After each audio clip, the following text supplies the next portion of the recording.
you done so far, or what do you intend to do to address, mitigate, soften, neutralize, not prevent corruption, especially on our revenue collecting agencies such as the Bureau of Customs as well as the Bureau of Internal Revenue, in that these I perceive to be our revenue loss on the part of our government?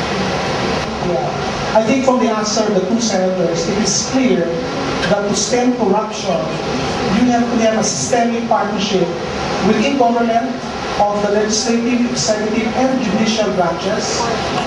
We should close loopholes there. And then not only that, broaden the governance concept beyond government to civil society and business.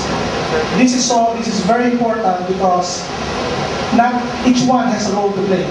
And if we don't act together in that context, we cannot change the system.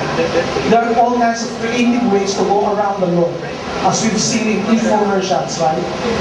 The spirit of the law really is being violated by all these commercials for 2010 that are being done already at this point.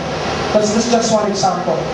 And the executive branch can do all kinds of technical interpretation of the law to go around the actual spirit and intent of the law. So it requires a partnership, legislative, executive, judicial, as well as the involvement of business and civil society in a transparent, accountable process of eradicating corruption. Yeah. So,